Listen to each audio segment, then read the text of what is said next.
Dallas Mayor Eric Johnson, good to see you. Good to see you. And happy holidays, of course. So, what a year it's been. You made national headlines this year with your announcement that you were becoming a Republican, and I'm wondering, how long did it take you to make this decision, and what was the spark that even made you think about this? I'm a little surprised that it was such a story of national interest. I know I announced it in a national publication in the Wall Street Journal, but I wasn't quite sure what to expect in terms of how much interest there would be in the story. So I think that's something. But, I'd say thoughts about my political philosophy and, my personal political beliefs have been ongoing my entire life, certainly my entire political career, because I'm a thoughtful guy. I think about issues. I think about my service, and so I've thought about for years what the two parties represent, what I stand for, and the reality is that the two main political parties in this country. They've changed a lot since both of their inceptions. They've changed even during the course of my lifetime. So, I've thought about it a while, but I think, what made me really get serious and start to focus, like, hey, let me do some real soul searching and a little inventory about where I am today, probably came in the wake of the whole George Floyd killing, and then the defund the police movement and the protests that came out of that, and people showing up at my house, and I just started to see where the left actually is and where the Democratic Party actually is and where progressives actually are on issues of safety. And I had to be honest with myself, and I had to do some inventory, and I realized that, I became a Democrat at 18 when I voted for the first time. I turned 48 this year, and 30 years is a long time, and I'm not the same guy 30 years later that I was when I voted for the first time at 18. And the person I am today is a person who has a family. I'm a person who is in a different role and have a different responsibility. I lead a city. I'm responsible for people's safety. And I made the decision that I wanted to be a part of the political party that I believe takes safety the most seriously, and for whom that is a very important issue. And the Democratic Party, in my opinion, and there are some good Democrats, I will say that. And I don't mean to disparage any of my former political allies, but the reality is I felt very, very much isolated and on an island as a Democrat when it came to matters of public safety. My natural brothers and sisters on that issue in particular were Republicans. And that's who I heard from constantly during that time when we were dealing with rising violent crime in the city. And that's who I worked most closely with on these issues. That's who shared my sort of commitment and passion to doing something about it. And it became very clear to me that I was in the wrong party, and that there really is no conservative wing of the Democratic Party left. It's certainly not on that issue. And so I switched.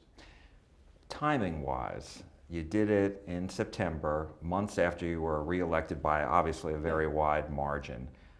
Talk to me about the timing of your decision, and Sure. Again, why did you make the decision to run an op-ed in the Wall Street Journal? Yeah, so the question of the timing is funny. I think maybe that's rooted in people inherently believing that every politician is being calculating and thinking about what they're running for next, or how to set up something next. For me, it actually is a lot simpler than that. It has to do with how I ran for mayor the first time. If anybody goes back and actually pays attention to this, and this is why I like talking to you, Jack, because I think you dig into this. My first race, 2019's mayor race, how much did I lean into being a Democrat in that race? How much did I ever talk about being a Democrat in that race? How much did I rely on Democratic endorsements to win that race? I'll tell you, I'll answer my own question. I didn't at all. I didn't run as a Democrat. I ran as a problem solver who had experience and who got along well with people on both sides of the aisle. In fact, I touted endorsements from people as farther right as Congressman Gooden and people who support Donald Trump to people as far left as Congresswoman Johnson, as long as we're talking about Congress people and Senator. I mean, I had the full range of people, and I didn't shy away from any of those endorsements. I did not run a campaign the way anyone would run it if they were trying to actually just take advantage of the Democratic registration advantage in the city of Dallas.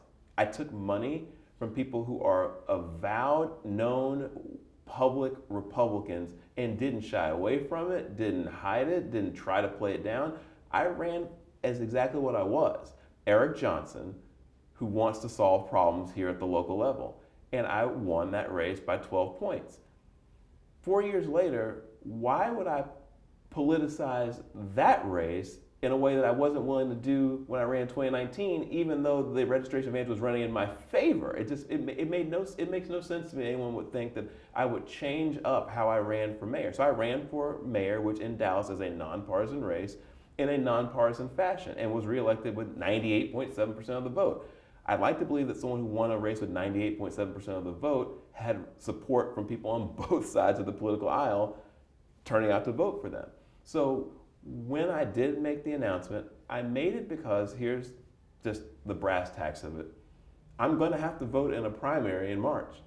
It's a known thing what primary you vote in. It's a public matter.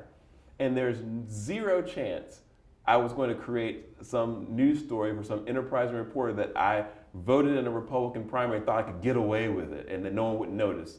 It was going to become public that I had switched. And so I decided to announce it when I announced it because it was going to become an issue when I voted in the Republican primary, which I had decided to do. And I'm telling you right now, I will be voting in the Republican primary. And that was my news to break, not somebody else's, which is why I did it that way. Now, why the Wall Street Journal, I guess is why you asked? Because I actually think the Wall Street Journal is a well-run publication. I thought it would get the message out there, and I thought it would be read by a lot of folks. I wasn't even confident that local folks would like the morning news or whoever would be even that interested in running my opinion piece. They've declined to run opinion pieces of mine in the past. So the Wall Street Journal was interested, and so that's why I chose them. And I'm glad I did because I think that it got read by a lot of people locally and nationally, and hopefully it inspires other folks to do something similar. You've made it known that you're going to be voting in the Republican primary, but you haven't come out and said who you're going to vote for as far as for president, et cetera. Of course, a lot of people might be very interested in knowing that. Yeah, and I won't. And again, it's about being consistent and about being honest. I also didn't endorse Joe Biden when I ran for mayor and won the first time. So Joe Biden's people approached me very quickly and asked for an endorsement, and I declined. And you know what? That was not an easy thing to do as a quote unquote, Democrat at that time, at least on paper, because you don't run as a Democrat, but I was a known former Democratic legislator telling the Democratic nominee, he had sewn up the nomination at that point. He was kind of doing his little victory tour through Dallas. I think he went to Gilley's. He collected every endorsement of every prominent Democrat in Dallas except for the sitting mayor, who was a known Democrat, because I made a promise on the campaign trail that I would not endorse in any partisan races as mayor. And I have maintained that promise, possibly to my detriment. I have never endorsed any person running for any office where you run as a D or an R. I did endorse in a handful, I think 2 actually, maybe, city council races, which are nonpartisan, the first midterm of my first term, and that made a lot of news. But that's it. I've never endorsed in a partisan race, and I won't start now. So no, I won't be endorsing anyone in the Republican primary either, or the general. As you know, Democrats sharply criticized your decision, and some called it, quote, a betrayal of trust of your voters. How do you respond to that? It doesn't even make sense. The voters in Dallas vote for a mayor on a nonpartisan basis. That this misinformation, and again, why I like talking to you, because I think you dig into these things. Let's talk about how we elect the mayor in Dallas, and like in this charade that is being sort of, well, at least it was being peddled nationally, that it was intentionally being represented that I ran as a Democrat, as though I appeared on the ballot as a Democrat with a D next to my name, won an election, and then said, I'm an R. We don't elect mayors like that in Dallas or anywhere in Texas. We know that. People run for mayor based on their individual persona. And I would argue that very specifically in my case, I ran the first time in 2019 based on my ideas and what I would do as mayor, because I was not the mayor and there wasn't an incumbent mayor. It was an open seat. So everybody was saying in 2019, vote for me because I'll do X, Y, and Z. And apparently the voters believed in my vision and what I promised to do more than anybody else who was running. You fast forward to 2023, they were voting on a track record. They had a 4-year track record of what I had done as mayor to evaluate. And I ran on that. I ran on my record. I ran on, this is what I actually did for you in 4 years. Do you approve or disapprove? And 98.7% of the vote, I think, answers that question pretty definitively. I don't understand even the concept. I suppose if I'm thinking in terms of a party organization, when you have a high-profile member of a party leave, you have to say something. And I suppose there's something they came up with was he betrayed the voters. It's factually, it's on its face ridiculous, actually, and it's factually unsupportable. But I guess you have to say something. I guess that they chose to say. As you know, Mark Cuban is selling a majority stake in the Dallas Mavericks. How concerned are you that the Mavericks could leave Dallas, given the fact that the team the business, the Sands Corporation, Miriam Adelson, has purchased property in Irving at the old Texas Stadium site? Have you had conversations with Mark Cuban about this? No, not yet. And I want to clear up something else in terms of, I made some comments recently. It's not that I've never heard from Mark Cuban or anybody in his organization ever in the history of their plans to do something with gaming. But I don't even remember how far back it was. Maybe we had our first and only conversation where that even came up. But the reality is there hasn't been any serious or sustained discussion with me, at least, about that. And I suspect with no one else who's in a government role in the city. And I think that would have to happen at some point. Here's what I'm saying to Mark Cuban and anybody else who is interested in bringing casino gaming to Dallas. I bet it's actually a popular idea. I'm willing to bet that there's support for it. But the reality is it's not something that's without consequence for the city overall. My job is to be a steward of the city and to think about the city's long-term best interests. And all I'm saying is that legalizing gaming is an Austin decision. Whether or not Dallas wants to become a gaming city is a decision for the residents of Dallas and their elected representatives to make. Once the state law is changed, if it's changed. If it's ever changed, and that's a significant thing. And I think people need to understand that.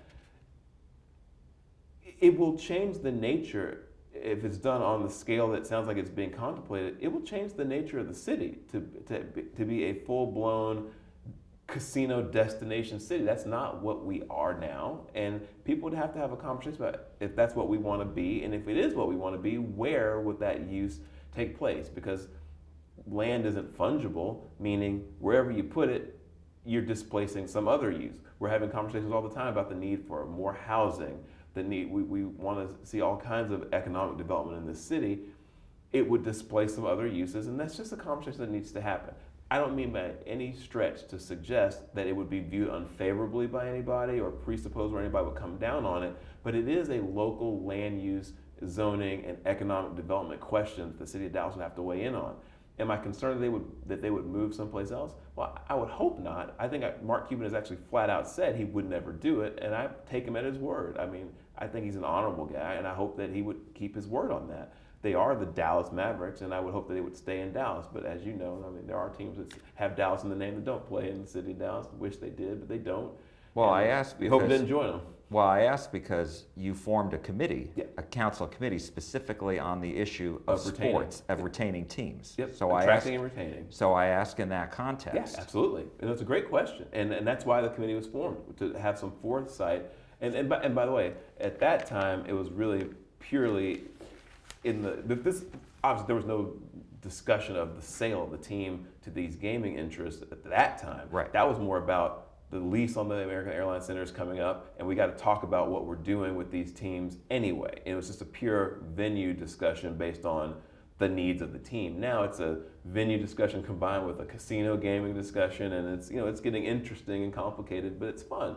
Like I said, the business at the Dallas Regional Chamber meeting when I talked about this, I mean, this is a good thing to be having a conversation about. I mean, it's the Mavericks, it's gaming, it's good stuff. It's a great city, and it's a great time to be in this city.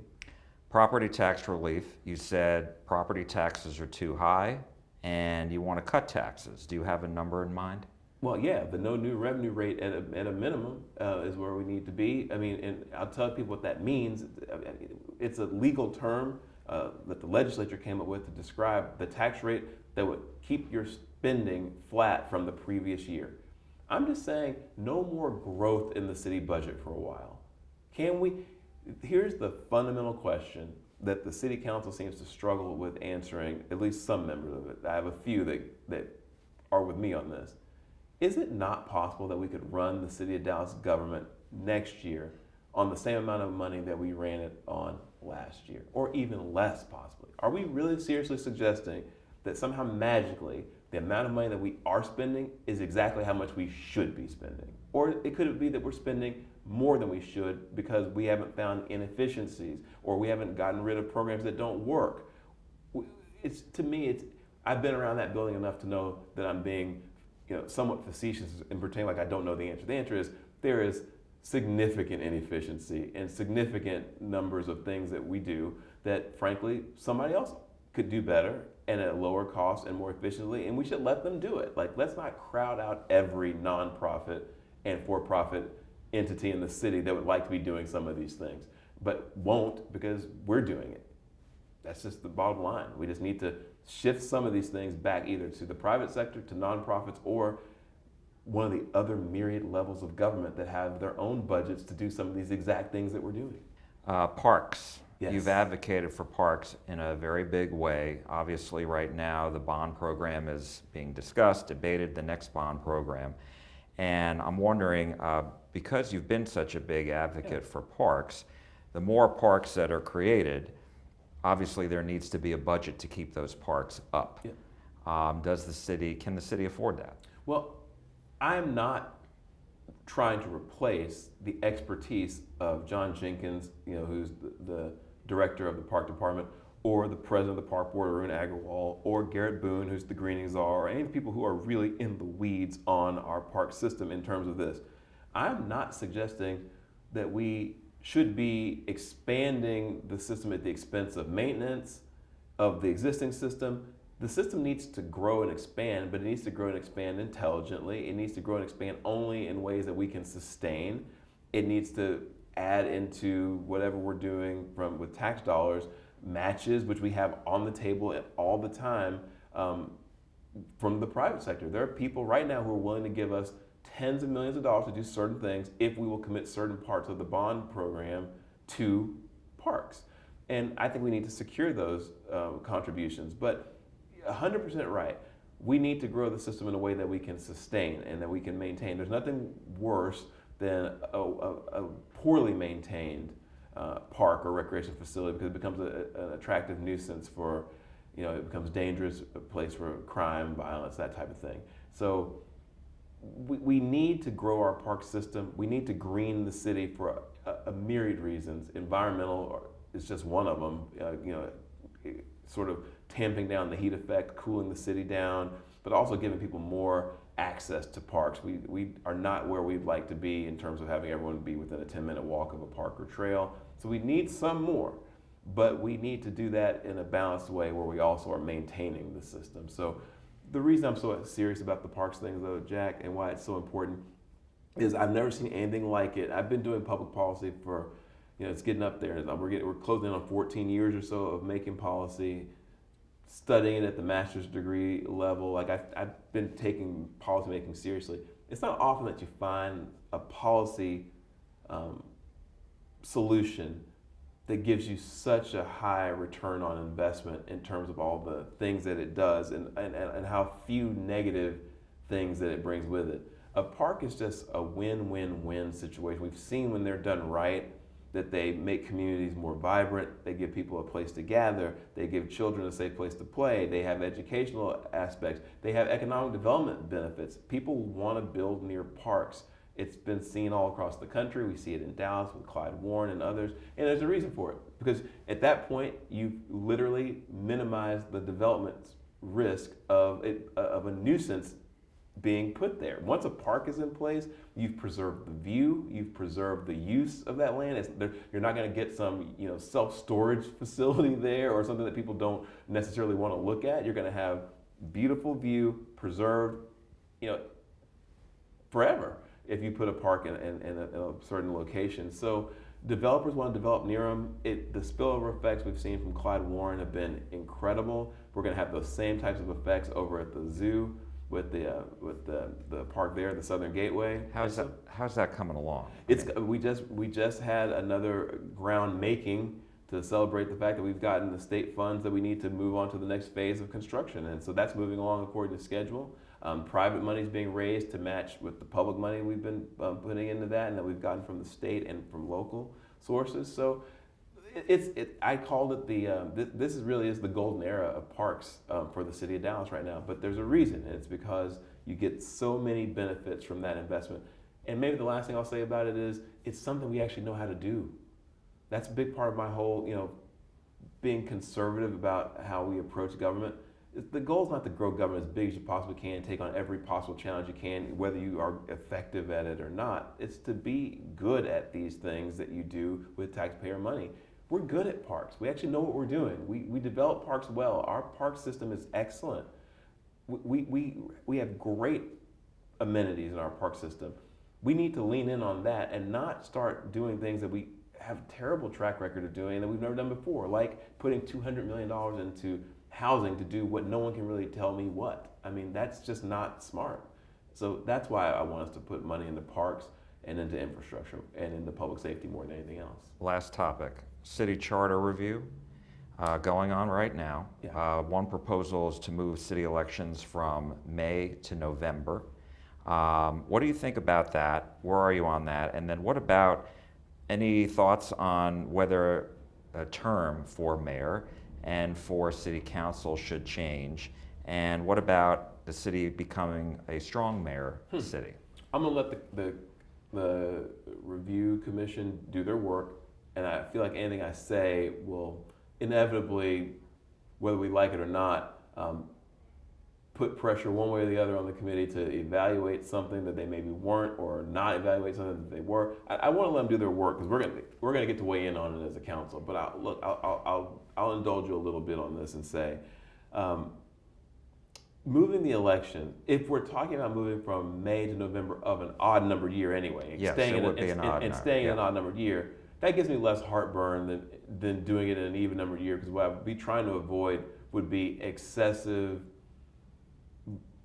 I hate to see the municipal elections be at the bottom of a very long November even number year ballot where people stop voting before they get to those races. What we call, I forgot what they call, there's a technical term for the drop off that occurs on a long ballot. Lower ballot. Yeah, the undervote. I would be concerned about the undervote where people just aren't voting at all because they stop after they voted for their president or the governor or their congresspeople and their senators and a few dozen judges and all these other things, because the city races by law would be below all those other levels. You keep it in the odd number of years, it gives me less heartburn, but I'd be asking, I'm not sure what we pick up and gain. If someone could show that it does increase the turnout to go significantly increase to go from May to November, maybe. But it's not something that sounds all that earth shattering to me to do, and I'm not sure that it gains as much. I think you asked about. I asked about the terms for mayor and council. Yeah, I think the terms. I don't have an issue with where the terms are now. I think 8 years for council, 8 years for mayor sounds fine to me. And I think maybe there's a proposal out there to make it a lifetime limit where you couldn't leave and come back. I'm not sure how I feel about that. I mean, I do feel like at some point, it's just you gotta let the people speak, and if someone could get reelected after having sat out, maybe that's a sign that that's who the people really want to see there, and that should be okay. So I'm not sure I would be in favor of changing anything much about the terms. And then, of course, the strong mayor question, which is, everybody wants to know where I am on that. This form of government has real challenges, and I think it has some real limitations for a city of our size and in this day and age. It's a lot more complicated running a city and governing than when this form of government was put into place. But ultimately, I think that is something that the residents of the city are going to have to really weigh in on. I don't see anyone really pushing that hard right now, and I'm not pushing it hard because I really feel like it's not the most efficient way to get things done. But I think I've been very effective as mayor in this system, although it's not the system I would have designed if someone had just said, hey, design what you think a 21st century city needs.